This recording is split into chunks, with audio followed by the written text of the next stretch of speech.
அடுத்து அவரை கூப்பிடலாமா? கூப்பிடலாமா? ஒரு படத்தில் வந்து பார்த்தீங்கன்னா சிவாஜி சாரும் முரளி சாரும் சேர்ந்து ஒரு படம் நடிச்சிருப்பாங்க. அந்த படத்தில் வந்து சிவாஜி சார் வந்து தனியாக ஆடிட்டு இருப்பாங்க. அப்போ வந்து முரளி சாரும் உள்ளே வருவாங்க. அப்போ சிவாஜி சார் வந்து முரளி சாரை பார்த்து கட்டின கோட்டை ஒன்று, அதை கட்டி காக்க இப்போ காவல் உண்டு அப்படின்னு வந்து சொல்லியிருப்பாங்க. இப்போ முரளி சார் இருந்தாங்கன்னா இவங்களை பார்த்து இந்த பாட்டை கண்டிப்பாக பாடியிருப்பாங்க. ஏன்னா இவர் நடந்து வந்தாலே மாசு அப்படிலாம் நிறைய சொல்லியிருப்பாங்க. இப்போ இவருக்கு இருக்கிற கேர்ள் ஃபேன்ஸை வச்சோன்னா இதெல்லாம் கேல பண்ணுறதுக்கு இடமே இருக்காது. அவ்வளோ கேர்ள் ஃபேன்ஸ் இருக்காங்க. ஆல் டைம் வைப்பு. இவர் வந்தாலே வந்து வேற லெவலில் வந்து எல்லாருமே என்ஜாய் பண்ணுவோம். ஏன்னா சமீபத்தில் கூட ஒரு அனௌன்ஸ்மெண்ட்லாம் பார்த்தோம், ஒரு பெரிய படத்தில் வேற நடிக்கிறாங்க அப்படின்னு சொல்லிட்டு. நம்ம அனைவருக்கும் பிடித்த அன்பு அண்ணன் அதவா அவர்களை மேடைக்கு அழைக்கிறோம். இங்கே வந்திருக்க எல்லாருக்கும் வணக்கம். ரொம்ப ரொம்ப சந்தோஷம். வந்திருக்கிற ப்ரெஸ், மீடியா, ஃப்ரெண்ட்ஸ், ஃபேமிலி, ரசிகர்கள், தமிழ் சினிமா ரசிகர்கள், அப்போட ரசிகர்கள் எல்லாருக்குமே நான் வணக்கம் சொல்லிக்கிறேன். நேசிப்பாயை பொறுத்த வரைக்கும் ரொம்ப ரொம்ப எனக்கும் சரி, எங்களை சார்ந்த எல்லாருக்குமே சரி, ரொம்ப ஒரு நெருக்கமான ஒரு படம். அஃப்கோர்ஸ் தம்பி ஆகாஷ் வந்து இன்ட்ரடியூஸ் பண்ணுறாங்க. அண்ட் முக்கியமாக அது முதல் நன்றி வந்து பிரிட்டோங்களுக்கு நான் சொல்லியே ஆகணும். ஏன்னா பிரிட்டோங்களுக்கும் சரி, ஸ்னேஹா பிரிட்டோங்களுக்கும் சரி, ப்ரொடியூசர் அஃப்கோர்ஸ் அது ரெண்டுமே ஒரே டாக்கெட் தான் வரணும். பட் ஸ்டில் அவங்க போட்ட ஹார்ட் ஒர்க், அவங்க போட்ட எஃபர்ட் எல்லாம் வந்து அதை தாண்டி வந்து ஒரு பாசிட்டிவிட்டி இந்த ப்ராஜெக்டை சுற்றி எப்பவுமே இருக்குது. அது பிரிட்டோங்கில் இருந்தாலே அவரை சுற்றி எப்பவுமே ஒரு பாசிட்டிவான ஒரு அட்மாஸ்பியரை அவர் கிரியேட் பண்ணி விட்டுருவாரு. அது எப்பவுமே இருக்கிறது தான். அண்ட் பிரிட்டோங்கில் பொறுத்த வரைக்கும் கதைக்கு என்ன தேவையோ அதை தாண்டி சிரிச்சுக்கிட்டே அந்த கதைக்கு செலவு பண்ணுற ப்ரொடியூசரில் பிரிட்டோங்கில் வந்து ஒருத்தர். ஸோ அந்த விதத்தில் ரொம்ப ரொம்ப சந்தோஷம். அண்ட் விஷ்ணு சாருக்கு வந்துட்டு மிகப்பெரிய நன்றி. ஏன்னா வந்து ஆகாஷ் இன்ட்ரடியூஸ் ஆகல அப்படின்னு சொல்லும்போது விஷ்ணுவர்தன் ஹீரோ அப்படின்னு வரும்போதே வந்து எங்களுக்கெல்லாம் ரொம்ப பெருமையாக இருந்தது. And of course I'm sure he feels the same as well. So அந்த விதத்தில் ரொம்ப ரொம்ப சந்தோஷம். அண்ட் முக்கியமாக வந்து அதித்தி பற்றி சொல்லணும். அதித்தி பெர்ஃபார்மன்ஸ் பார்த்தேன், ரொம்ப ரொம்ப அழகாக இருக்கீங்க. You look beautiful as always. இந்த படம் உங்களுக்கு ரொம்ப ரொம்ப ஒரு முக்கியமான ஒரு படமாக அமையுன்ற நம்பிக்கை இருக்கு. அண்ட் என் முதல் படத்தில் நடந்த ஒரு நல்ல விஷயம், என் முதல் படத்தில் நடந்த ஒரு லக்கு வந்து என் தம்பிக்கும் நடந்திருக்கு அப்படின்னு நினைக்கும் போது உண்மையிலே ரொம்ப ரொம்ப சந்தோஷமாக இருக்கும். நான் யார் பற்றி பேசுகிறேன் எனக்கு எல்லாருக்குமே தெரியும். எல்லாரும் நான் யுவன் சார். யுவன் சார் உங்களுக்கு தெரியாது the amount of love and respect that he has to you. நீங்கள் வந்து இந்த படம் சைன் பண்ணிங்க அப்படின்னு தெரிஞ்ச உடனே அவனுக்கு ஒரு வேலையை பண்ணாங்க, அது உங்களுக்கு தெரியலையே. ஸோ நீங்கள் சைன் பண்ணிங்க அப்படின்னு தெரிஞ்சிச்சு. அப்போ வந்து இந்த கராஜ் பேண்ட் அப்படின்னு ஒரு ஆப் இருக்கும்.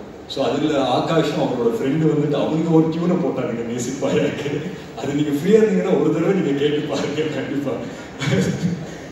நானே ஒரு தடவை தான் கேட்டேன். அதுக்கப்புறம் it was just amazing. ஏன்னா அவங்க எல்லாருமே ஒரு யங்ஸ்டர்ஸாக சேர்ந்துட்டு so much positivity in one film அப்படின்னு பார்க்கும்போது உண்மையிலேயே ரொம்ப ரொம்ப சந்தோஷமாக இருந்தது. அண்ட் முக்கியமாக இந்த விழாவை கிரேஸ் பண்ண வந்த Sivakarthikeyan brother, thank you so much. உண்மையிலே it means a lot to all of us. So என் சார்பாகவும் என் குடும்ப சார்பாகவும் ரொம்ப ரொம்ப நன்றி சொல்லிப்பேன். And Sarath sir, of course we all love you sir. So you being a part of this film உண்மையிலே ரொம்ப ரொம்ப சந்தோஷம். பிரபு சார் இருக்காரு, கல்கி மேம் இருக்காங்க. ஸோ எல்லாருமே I think as a team it self இது ரொம்ப ஒரு பிரமாதமான டீம். ஒன்றுக்குள்ள ஒன்று ஜெல் ஆகிட்டாங்க அப்படின்னு நினைக்கிறேன். Because they started this movie about year and half back. அண்ட் இன்னைக்கு வந்து Jan 14 ரிலீஸ் ஆகும்போது அப்படின்னு தெரியும் போது உண்மையிலே ரொம்ப ரொம்ப சந்தோஷமாக இருக்குது. அண்ட் முக்கியமாக ஒரு விஷயம் சொல்லணும், படம் வந்து Jan 14 தான் ரிலீஸ் ஆகுது. ஆனால் இங்கே ஒருத்தங்க இருக்காங்க இந்த ஆடிட்டோரியமில், ஒரு மேக்ஸிமம் சந்தோஷம், மேக்ஸிமம் ஒரு பெருமையோடு இப்பயே வந்து உட்கார்ந்துருக்காங்க. ஸோ ஒரு ராத்திரியில் நம்ம வாழ்க்கையை வந்து புரட்டி போட்ட மாதிரி ஆயிடுச்சு. ஸோ அந்த நேரத்தில் வந்து எங்கள் 3 பேர் வாழ்க்கை, யாருன்னா நான், எங்கள் அம்மா, எங்கள் அக்காவோட 3 பேரோட வாழ்க்கையும் மிக சூப்பராக டைரக்ட் பண்ண எங்கள் அம்மா வந்து இங்கே இருக்காங்க. ஸோ அந்த விதத்தில் ரொம்ப ரொம்ப சந்தோஷம். ஸோ உங்கள் எல்லாரோட பர்மிஷனோட ஒரே ஒரு நிமிஷம் அவங்க வந்து மேடைக்கு கூப்பிடலாமா? கங்க்ராச்சுலேஷன்ஸ் இல்லை ஆல் தி பெஸ்ட் சொல்லிட்டாங்கன்னா I think life would have come a whole circle.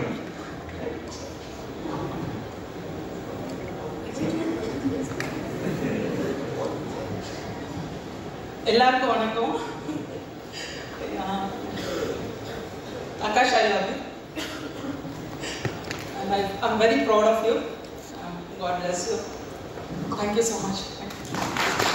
Thank you so much, ma'am. I think it's a very proud moment for you. உங்களுக்கு அதை எப்படி ரியாக்ட் பண்ணுறதே தெரியல. But we can see how happy you are. உங்கள் 2 மகன்களும் எவ்வளோ அழகா.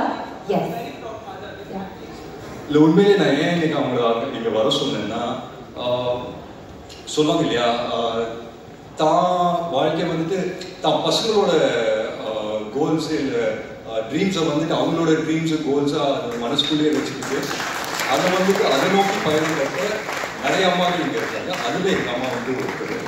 So அந்த விதத்தில் ரொம்ப ரொம்ப சந்தோஷம். And of course is here. And ஆகாஷ்க்கு நான் ஒன்று தான் சொல்லிப்பேன், நிறைய பேசிட்டோம், ஆஃப் ஸ்டேஜ் வந்து நிறைய பேசிட்டோம். ஸோ ஆன் ஸ்டேஜ் பேசுறது பொண்ணு இல்லை. But all the very best Akash. And இந்த ஆடிட்டோரியம் வரும்போது ஒரு சின்ன வைப் இருந்தது. அந்த வைப் அப்படியே நான் கேட்ச் பண்ணிட்டேன். அதை அப்படியே ஒரே லைனில் ஆகாஷ்க்கு வந்து நான் டிரான்ஸ்லேட் பண்ணிட்டு இந்த ஸ்பீச் இதோட முடிச்சுக்கிறேன். கப்பு முக்கியம்டா தம்பி, thank you so much. Thank you so much sir. Thank you.